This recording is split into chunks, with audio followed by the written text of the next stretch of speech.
अच्छा जी, तो फिर हम आपके साथ जो हैं आपके सामने हाज़िर हैं दूसरी वीडियो लेके। पहले हमने जेपीओ का आपको उसकी जो भी रिक्वायरमेंट थी और उसका जो आगे प्रोसेस है वो बताया।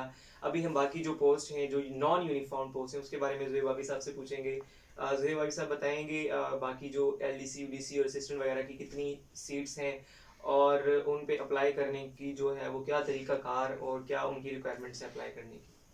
जी, मोटरवे में जो यूनिफ़ॉर्म के साथ-साथ नॉन यूनिफ़ॉर्म जॉब भी अनाउंस हुई हैं या जूनियर पेट्रोल ऑफिसर के अलावा असिस्टेंट्स की जॉब है, यूडीसी, एलडीसी, स्टेनोटाइपिस्ट और फील्ड असिस्टेंट, पैरामेडिकल स्टाफ, ये तमाम जो हैं ये सिविलियंस हैं।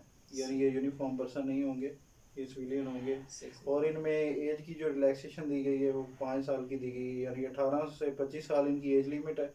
लेकिन इसको नॉन यूनिफॉर्म की वजह से 5 ईयर रिलैक्सेशन दी गई है। 30 तक जितने भी कैंडिडेट्स जिनकी एज 25 से ऊपर हो चुकी है उन्हें परेशान होने की ज़रूरत नहीं है, वो इसमें अप्लाई कर सकते हैं। यानी कि देखें जेपीओ में आपको जो है वो हाइट, आपका ड्राइविंग लाइसेंस, आपकी एज लिमिट ये तमाम चीज़ें मैंडेटरी थी।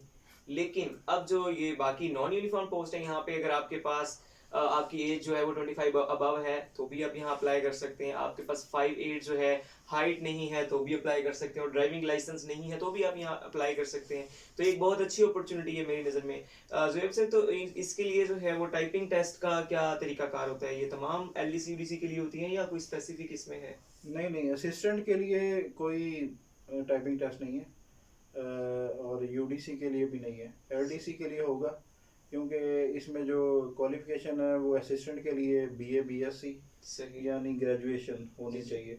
और यूडीसी के लिए आपका इंटरमीडिएट, यानी जिसकी एजुकेशन इंटरमीडिएट है वो एज ए यूडीसी यानी अपर डिवीजन क्लर्क अप्लाई कर सकता है। और एलडीसी के लिए मैट्रिक वाला भी अप्लाई कर सकता है। तो जो भाई मैट्रिक वाले हैं तो उनके लिए तो अच्छा चांस है, और सीट्स भी काफ़ी ज़्यादा हैं। आई थिंक 77 77, 77 एलडीसी की सीट्स आई हैं। थिंक हाँ 77 सही, सीट्स हैं।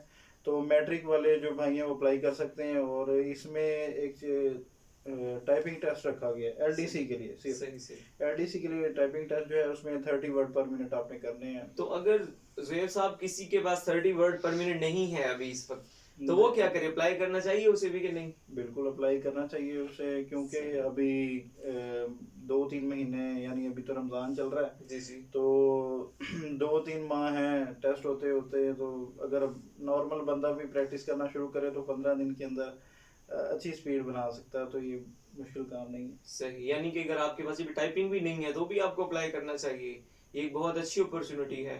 तो और इसके अलावा जो है जो फ़ोटोग्राफ़र एक है उसके बारे में भी कुछ बताएँ कि आम बंदा क्या वहाँ अप्लाई कर सकता है, करना चाहिए उसे या नहीं?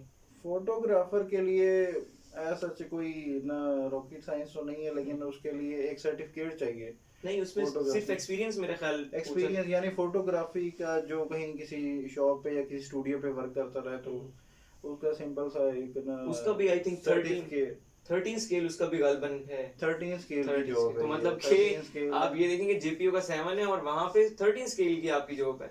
और अगर आप जेपीओ हो जाते पीओ हो जाते हैं पेट्रोलिंग ऑफिसर तो 14 स्केल है। तो 14 13 ज्यादा कोई डिफरेंस नहीं है।